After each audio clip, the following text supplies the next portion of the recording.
我会影片也拍过那个什么亚洲新湾区，不是同样道理。你看我影片拍出来的时间点到现在，它陆陆续续公布了多少恐怖的东西万一15连开案，鸿海预计进入3000个工作人口，对不对？然后 NVIDIA 也来了，那为什么有了没？很恐怖呢。然后现在又一个亚洲金融资产中心，这就是跟着重大建设的好处。那市场中有另一个流派，很关注的是建商的动向哪个建商买了块土地哪一个建商之前买的土地现在要推案了，预期一坪要推多少？然后他去买那个案子或者他买旁边的好，这也是一种流派。但对我来说，我会说那种流派也赚到钱没有错，但不太像有支撑支撑的力道。我们自产也不是说真的就是5年一到一满5年第6年第一天我们就要把它拿出来卖掉。告诉我不甘冒来讲，因为我已经经历过那个重大建设一落成我本来就想好要卖了，结果一看我把它卖掉我钱有更好的去处用途吗？好像也没有，不然就继续出租好了对，那这种房子一放就不小心放个10年20年对我们就会自然而然的实现老了有房也有钱。培养长期眼光，让你房地产投资少走弯路先说结论，这不是什么秘密啦，就是你功课做得足够，你根本就不会怕房价在那边下跌，因为你知道它之后自己还是会再涨起来。嗨，我是买房阿元，订阅买房阿元。我先祝你老了有房也有钱。我们在上一支影片聊了你会越来越难租到房子。如果你还没看的话，可以看一下。那今天我想跟你讨论，买房在拼的是长期眼光。这次我们来聊一个乡民的感慨标题我念一下，就是他写说投资还是要量力而为那内容是这样，就原 po 是台积电的工程师，然后他说他看到很多的同事在2000到2010年的时候有去买房子，那现在都满手房子了，但政府推了一堆税改的政策，让疫情以后才进场的人都没有肉吃。然后举2个案例，第一个是进台积电5年，自己跟老婆各买1间，然后现在在第3间交屋的时候，贷款的额度就从7成变成4成，那他就拿不出头期款嘛就只能解约赔钱那第2个案例，新青安推出以后，他就马上找还在读大学的小朋友去做人头，那结果遇到金管会严查金流，银行就直接拒贷，那一样是违约赔钱了事。然后他的感慨是说，这几年台积电大好，每次吃饭的时候同事都在聊房子，谁也没想到这几波信用管制下来，他们就被绑手绑脚了。然后建议大家投资房地产要谨慎这样故事讲完所以你要知道，现在不能瞎猫遇上死耗子。老实说，我觉得他举的这2个案例怪怪的第一个案例，他自己的第2屋贷款，银行只愿意贷到4成，而不是现在规定的5成那他台积电呢，贷款应该不会有问题才对。那我未看先猜，就是他买的房子第一段应该还好那银行没有办法贷到满，或者他自己的收支比有问题那当然现在的限贷也会影响到。那第2个案例是叫读大学的小孩做人头嘛，然后被拒贷，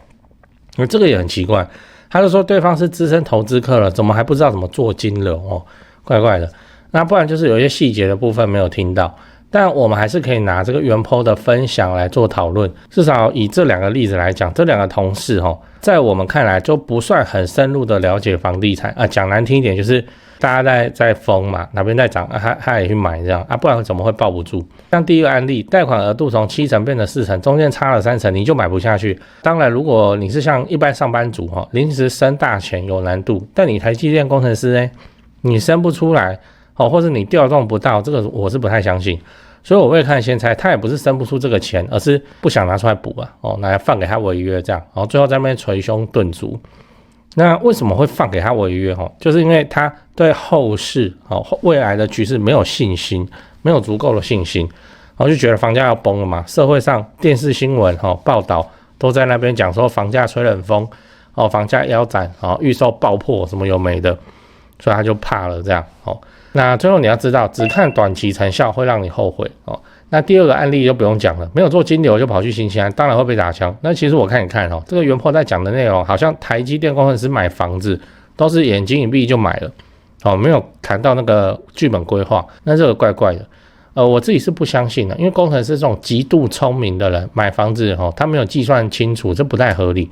所以我能想到最有可能的原因是什么，就是因为他们太理性了所以经过计算以后，觉得说现在买不划算，就给他过这样。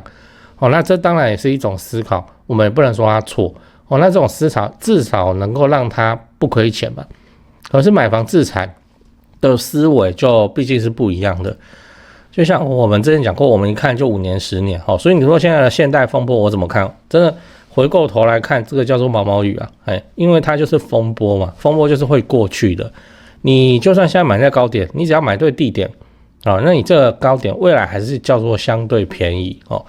就像我有跟一个老师在聊，他眼光很好，10几年前给他买在高雄巨蛋旁边一坪买12万12万，这数字我有记得12万。然后报2年以后，他觉得高雄房地产怎么都不会涨，就把它卖掉，就跑去买台北市你说他错在哪里？这个对啊，买台北市10几年前买台北市，这不是超厉害的眼光吗？那如果他报到现在也没什么问题啊，对不对？那假设他报到现在我跟你说，那个不叫笑出来叫笑到抽筋你知道？那当然我也理解那老师有讲，他就是那个时候1个月有半个月要待在高雄，才想说要买高雄，所以他其实对高雄是不够了解的。那也因为这样才会让他错过房子，没有继续给他报下去那其实这个也是买房的门槛持有的门槛，就是你对当地不够了解的话，你可能看到那个房价在波动或是根本没在动，那就会开始紧张。但假设你跟我一样是有做过功课的话，你就不会怕嘛因为你知道这未来的发展会长什么样子我的会员频道里面就会做了一大堆那个高雄的重大建设，目前先做市区的那以后我会慢慢做重大建设。对啊，你跟着重大建设买房子，是不是怕什么？没什么好怕。而且我重大建设很干跳嘛，我都挑那个有大量工作人口会进驻的，比方说要开一个什么运动中心，那个日后也不会有多少人去那边上班对附近的房价没有显著帮助的，这个我就不拍了。对，讲完了，我们整理一下，我们今天讲投资房地产要先培养眼光。那我先跟你分享了一个 PTT 的发文，原 po 是台积电的工程师。20年这都看到许多同事在疯狂的买房，然后在疫情以后发现很多同事都买房失利，在那边赔给建商，所以跑来劝示说买房要谨慎那我是这样看，就是他的例子有点奇怪就是说看起来像没有剧本的瞎买。那这个做法在房地产大热的时候很顺利，但现在房地产稍微吹冷风就被变成马前尸体。所以我的建议是，如果你现在有要买房子，还是要做好功课看清局面，这样就算你买贵了，或者是看到房价在短期的波动甚至下滑，你都不会怕。你一怕你就抱不住了，那抱不住未来就是说你曾经有机会取得10年前的价格那就很可惜的事情。对这几件事情先讲，不然怕忘记。就现在不是房地产吹冷风嘛这已经是事实了。那我自己的观察是这样跟你分享一下。先说台北台北市、新北市。那台北目前依然持续在成交那成交的行情没有特别的高，也没有特别的低，就行情这样。只是说现在的买方分布已经变成说 50% 是自住换屋那 50% 是财富传承，投资客几乎都离开台北了。那我想这个也不赖嘛，就没有投资客在那边恶性炒作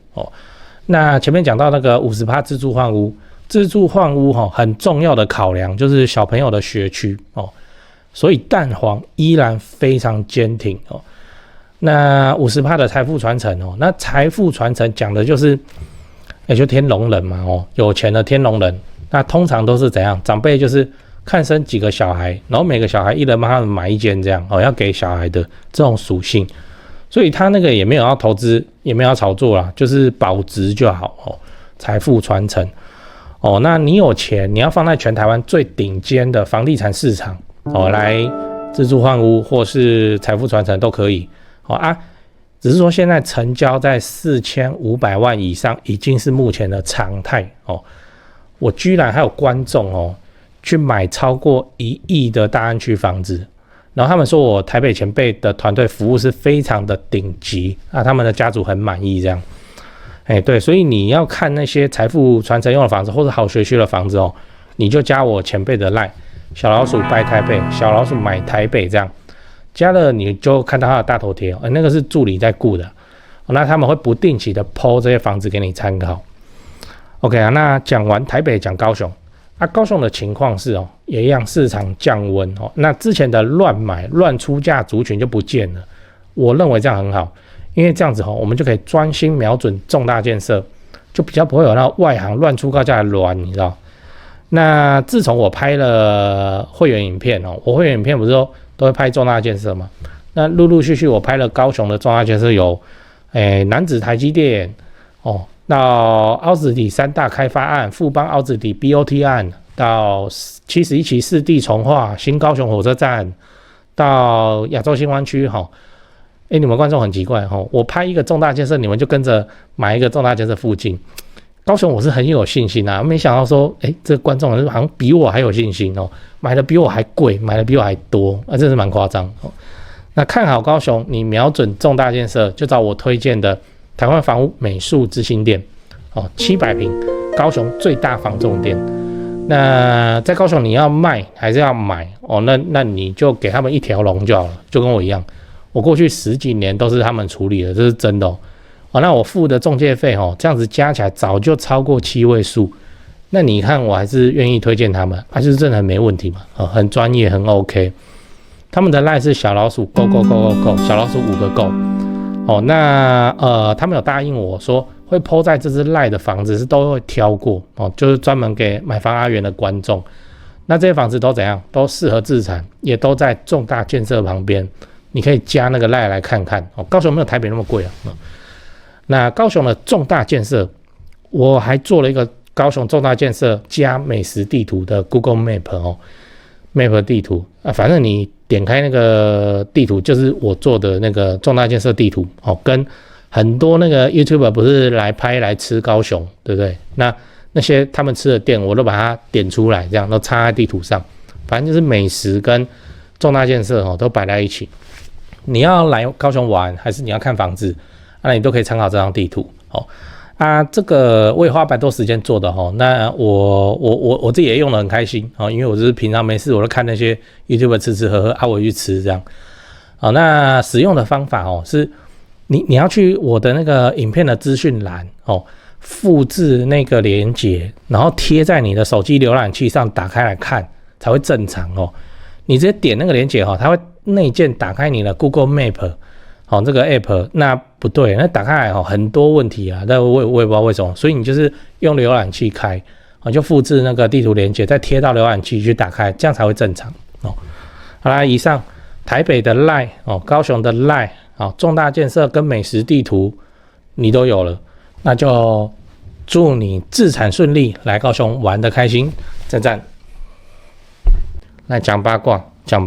看那个其他 PTT 的讨论然后就讨论到股票族跟房地产的对比这一系列讨论差还蛮有趣的，你可以去看它叫未来最不值钱的就是房子这个讨论串，然后里面有一则我现在买股票大家都会有做波段的心态，然后我有讲一个我的看法就是说30坪的房子1坪涨1万，这样就是账面上加30万对吗好，那你账面上股票要加30万，你本金要多大？对啊，如果你是本金30万，那你要加30万，这样是加100%的投资报酬率所以大家做股票还有一个常见的问题就是它本金不够大，变成说股票是赚钱没有错，可能已经加到17% 了，可是它算起来才赚10几万，那就本金不够大那你本金足够大的时候就没有什么大问题，那股票你爱赚你就去赚那房地产的话，你看我们跟随重大建设走那就变成说房地产在一个周期下来，这5年一个周期下来，那那边跟你1坪加1万的大概1坪加5万为单位，然后看几个5万这样那这个就是我们重大建设流派在做的事情。你看买一间房子1坪涨1万，30坪就30万，你那个账面上体感的满足感就跑出来。但是你买股票要赚到30万，本金确实就是要蛮庞大的那你有那个庞大的本金，你还没买房，你干嘛不先买房子你至少你第一间首购，政府给你的权限是你可以买8成，那房子一样在那边1坪涨1万，可是你要准备的本金就只要2成此时你在第一屋的时候的投资报酬率应该都是狂垫股票了才对狂垫股票才对。所以这也是我很鼓励说你能上车你就要上车的重要原因。那股票你在那边快进快出就不是很 OK 就离赔钱不远了。那为什么大家房子都很容易赚到钱？是因为大家都杠杆开了那么高哦，其实叫开超高杠杆哦，就是那个5倍的杠杆，你自备只有2成嘛，你首购嘛，你心清安嘛，哦，然后你又等于是 all in 了你的身家财产去买那个房，然后你又给他抱很久很久，又给他抱个5年、8年、10年，那这个市场哦就会变成怎样？极度健康。因为大家那是房子，大家住在里面，就不会有人这边快速换手在干嘛的哦。如果有这种人在市场中哦，数量也是极端的少，可能一个行政区哦，就2个投资客在做这种事而已哦。那绝大部分人买了自住，你一旦买下来自住哦，那间房子哦，未来5年、10年就是不见了，就消失在这市场上了，会被你抱那么久。你自己看哦，你杠杆开到满，你又 all in 哦。然后你给它抱那么久啊，这不就是股票里面在讲的那个长期持有吗？波段操作吗？所以大家做房子的绩效都不错，是这个样子哦。那当然，你以现在的那个低息波信用管之后，第2屋、第3屋的报酬率就会显著下降，显著下降啊，对啊，至少我们手上的是房子啊，我们不会怕，我们又会整理房子，我们会挑租客这样。好，那我还是分享一个具体一点的，我还是分享一个技法哦，就是我自己练习到现在，我是跟着重大建设走，跟着重大建设走，而且我们怎么走？我是这样就是其实高雄真的是哇，真的是民进党亲儿子真的是重大建设一堆如果我今天在彰化，我现在嘉义，我根本就没有什么功课可以去做。好，然后就是高雄。好，那这个重大建设啊，我喜欢做什么事情我先分类，我先分说哪一种重大建设是能够带来工作人口进驻。这个工作人口进驻有没有钱多少钱那个再说，比方说最顶的就是台积电工程师，那个年薪都是100万、200万、300万以上的 OK， 这个叫做最顶的工作人口移入。当然没那么顶的工作人口移入百货公司对不对？贵哥贵姐那数量是很庞大。好，我先筛选出会带来大量人口进驻的重大建设，然后我们周期是怎么样？我们抓6年6年就是它还在盖，它落成的前5年我们进去前5年我们进去，这是为了配合房地合一 2.0 就跟你说你要持有满5年，你的税制才会降回 20%。 好，那等5年就等5年嘛，那我们就去选一个在第6年第一天它那个重大建设就落成的东西当然我们不会计算到那个日期就是第6年第一天。我要表达的意思是说，你现在去买那个重大建设还在盖，然后它表定就是5年后会完工可能第6年完工那不是很好吗？我不知道这一招的那个缺点在哪里的原因是说，重大建设在盖的时候，比方说我最近的那支付费会员影片叫富邦凹子底嘛富邦凹子底就是凹子底3大开发案之首，预计进入新增6000个工作机会你要不要去先在那边看看？那边现在交通怎样？那叫超大工地，交通混乱打结，它又是干道中山路又是大顺路，这都大路通大路它本来就车子都超多，中间还要走轻轨，走轻轨之后还有行人斑马线。现在下班下课的时候混乱到一个你自己看人都会怕就是那个小朋友会这样跑过斑马线，其实他也没要干嘛他不是说就是要冲出去给车撞，而是他要去中间去搭轻轨，我看到有点惊嘞。好，这就是重大建设。那现在附近的房子怎么样？大工地附近的房子那也好给那你可以进去啊，对啊就我们大概都在走这个东西，很安全很稳健我会影片也拍过那个什么亚洲新湾区，不是同样道理。你看我影片拍出来的时间点到现在，它陆陆续续公布了多少恐怖的东西万一15连开案，鸿海预计进入3000个工作人口，对不对？然后 NVIDIA 也来了，然后什么有了没？很恐怖呢。然后现在又一个亚洲金融资产中心，这就是跟着重大建设的好处。那市场中有另一个流派，很关注的是建商的动向哪个建商买了块土地哪个建商之前买的土地现在要推案了，预期一坪要推多少，然后他去买那个案子或者他买旁边的中，好，这也是一种流派。但对我来说，我会说那种流派也赚到钱没有错，但不太像有支撑支撑的力道。我们自产也不是说真的就是5年一到一满5年第6年第一天我们就要把它拿出来卖掉。告诉我不甘冒来讲，因为我已经经历过那个重大建设一落成我本来就想好要卖了，结果一看我把它卖掉啊，我钱有更好的去处用途吗？好像也没有，不然就继续出租好了哦。对，那这种房子啊，一放就不小心放个10年20年哦。对啊，我们就会自然而然的实现老了有房有钱这个目标，不是很好吗？对啊，所以跟着重大建设走了，是我认为最稳健的做法。你提早5年去买那个重大建设附近，很难失望。重大建设有个特性就是重大建设它怎样？它又不会参考房地产，对不对？就不是说现在2024的 Q4 房地产吹冷风，所以我的重大建设我就不盖了，没有这种事啊。对啊，那财团的投资啊，那他哪有在管房地产市场的兴衰？他就是照他的进度去盖不然的话，富邦奥兹底现在应该要怎样？应该要停工啊，对不对？他房地产烂成这样啊，人家是来做生意的，又不是来炒房的，所以该做的重大建设就会一路这样一直给他推进下去。现在遇到房地产吹冷风，然后它可能还要3到4年才会落成，才会开幕。你现在进去不是刚好？对啊，你可以迎接开幕